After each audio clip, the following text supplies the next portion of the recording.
What's up, YouTube? Today we got the S.H.monsterarts 2004 Godzilla.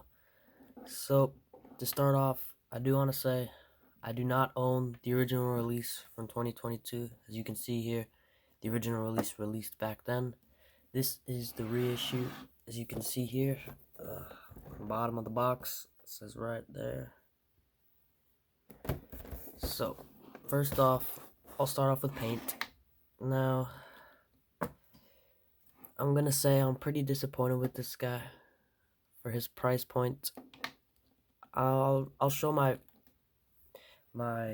um I'll show least my most disliked parts, which is gonna be definitely the side of the dorsal plates all over the figure. So like right here, this is just really crappy painting for $100 figure. Also on the back, the neck dorsal plates look very bad. That's just horrendous. And it's really along that on the entire figure here. It does not look good at all. But the tail spines, they look a little better than the ones on his back, but they're still not good. As you can see, it's very poorly painted. Here too is really bad. Not good at all. But the main dorsal plates, they look fine. I like them. They look good. All around here. Now, for the finger paint, I do think it looks really good. I don't have any issues with them at all. Looks fine. His hand's about to pop off. I do think this hand looks a little better though. It's a nice yellowish tan at the tip. Gets darker along the fingers. Let's see. The teeth paint look fine to me. I don't remember them just being that dark in the movie. They look fine though. I don't mind it. I have seen the movie, but I just don't remember his mouth being this color. That could be just me though. His eye paint, forward, he looks pretty good forward, but his eyes are still a little wonky. This eye is looking more up. This eye is looking more straight. That's fine. And then for the overall figure, it's really not a complex paint job. I do have one issue with his leg paint here. You'd probably be able to notice. It's like this splotch right here. He's got a splotch of like really dark navy blue. That's nowhere else on the figure. I don't know if you can see the difference like right here and right there. I can see it on the camera. Hopefully you can. But the rest of the figure pretty much, it's just black. It's more blue than it was on the original release that I've seen. And most people do say this one is a more navy bluish color because the original was black. This one, I don't have the original to compare, so this one definitely is more blue from what I've seen. That's pretty much it for paint. There's not much on this guy at all. Oh, toe paint. His toes look very nice. I will say. They're very dark. They're just like the fingernails, but a little bit darker. But they're both pretty much the same on each foot. I do like that the shading on them. It goes from it's the opposite on the hands and the toes. The toes are darker at the beginning, and then they get lighter towards the tip, where the fingernails are darker at the tips and lighter at the beginning of the nail. So that's pretty much it for paint. Not much on this guy, but that's pretty much it. So I'll go to articulation. Alright, for the neck and head, let me adjust the camera. For the neck, you're gonna get him. So from the reviews I've seen, it hasn't happened to my copy, but it can happen to some of yours if you're deciding to buy this.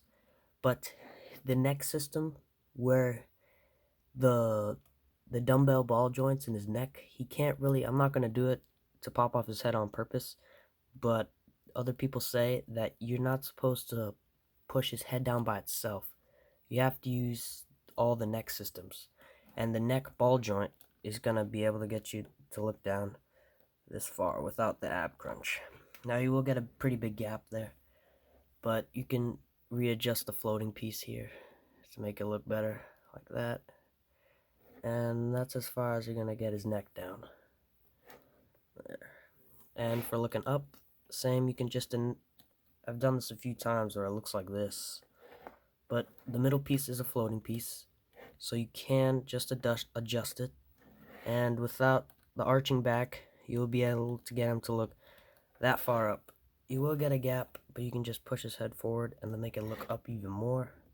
So that's how far you'll be able to get him to look up. And now for the arms, you'll be able to get him out this far. You have the arms can go out this far. I'll rotate the arm like this. You can get out up to this far. I don't know why they decided where you can make a bend like that in the arm. Well, that's fine. You can go about that far in.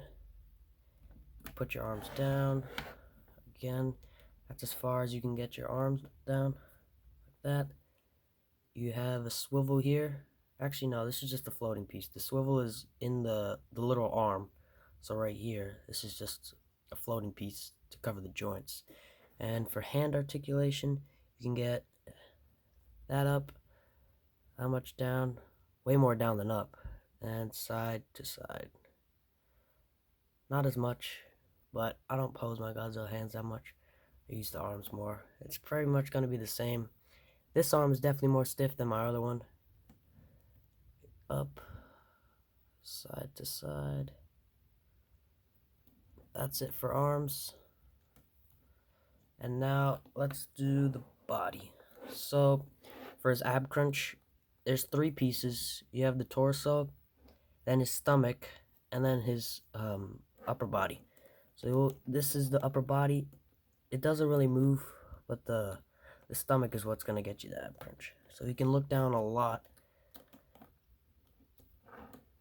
It does put a gap in the middle, but it looks fine since the 2 dorsal plates are here. So that's as far as you're gonna get him to go down.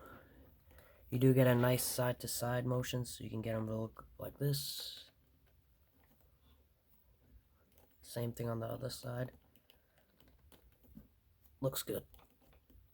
And then you will get a slight ab crunch, but you could shift his body a little bit sideways so you can get it more, because the dorsal plate right there, as you can see, it does interfere because they do touch each other once you go back far enough. So you can do that, and he can go back about that far. So that's pretty much for his body and legs. I'll lower the camera. So you'll be able to go in that much, like that, this much out, and I'm pretty sure my legs will pop out if I try to put them up, but the sculpt does interfere here, so you can't go any farther than that. I'm not willing to push it. That's as far as you can go back to. The sculpt interferes again, but that's pretty much it for out. You do get a bend at the knee here. It's a pretty good bend, way better than the Heisei. And then you have a piece here just like the Heisei, where it goes like this.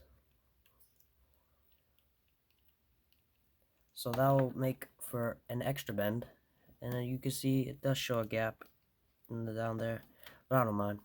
And then once you push it out all the way, your foot can go about that much up and this much down, which is very good.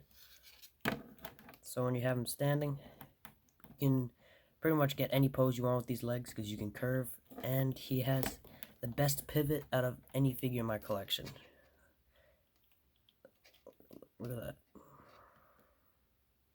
That's his leg straight and how much he can go. Same thing the other way. And with the fact that you can put it up that far and down that far, it's really good. Pretty much same on the leg. Sculpt interferes, so you're not going to get much from side to side. Don't mind that. And onto the tail. Best articulated tail in my collection. You're going to be able to get about... Yep. There it is. That is the one piece on my figure that falls off consistently. So you will be able to get this much of a bend, which is super good. Same on the other side.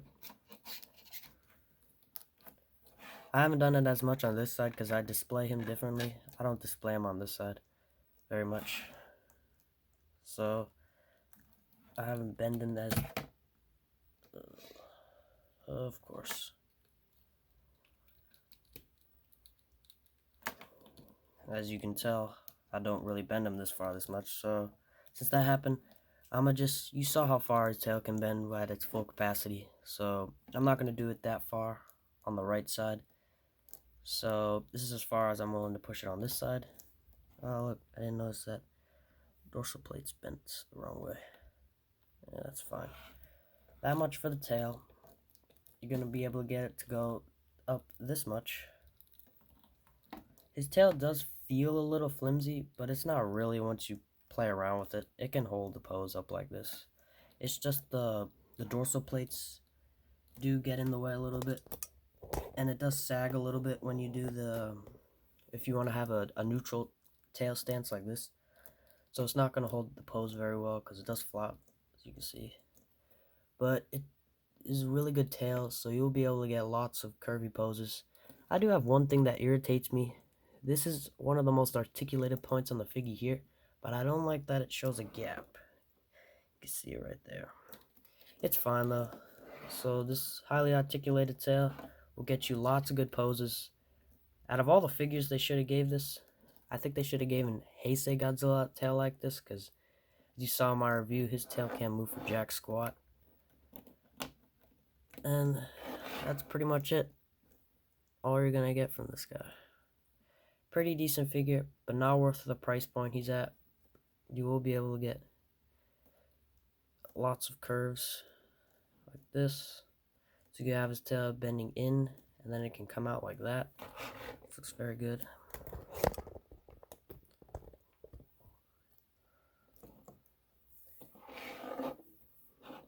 His mouth can open, forgot about this. His mouth can open this much. I don't like that S.H.monsterarts has their jaws on a ball joint. I do understand that sometimes some people want to get their poses like this with their mouths. But I'm not that type of person, so I don't like that it has this. It's kind of annoying, because I always have to fiddle with his jaw to get it back into place. Close that much. You can get a full close. As you can see, it's pretty annoying to get his mouth straight. His mouth can close that much, and that's pretty much it. I do recommend this figure, but only if you're looking for a Millennium Godzilla. I don't really recommend this guy. I would probably, for $40 more, I would probably get the S.H.monsterarts Godzilla 2000. I don't own him, but most people say he's better. But I know he's more expensive, but this guy just has not the best paint. Some people say he has better articulation than the Godzilla 2000. I don't own him, so I don't have a say in that. But for $100, he's not the best, but he is pretty decent. So I do recommend him if you're a Final Wars fan. But I would price this figure probably about around $80, $80 to $70. I don't think it's worth the 100. Yeah, floating piece. So the box here, it's your standard S.H.monsterarts box. You have the quality sticker here, title, what S.H.monsterarts is. You can see that they didn't fix this on the figure for the reissue, but the original figure did release in 2022. And this is the reissue, which I think came out last year. It released Godzilla Final Wars here. On the back, it will show you some poses, but unlike the Movie Graphic Plus figures, this is all in, I think Japanese? I don't know. I think it is. But this is really the only English. This is the only English on the box, other than the front. But on the back, everything else is Japanese. Ages 15 and up. Show some cool poses.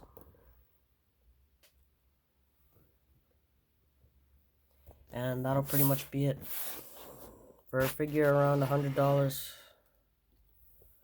I say he's pretty decent. That's it, everybody. See ya.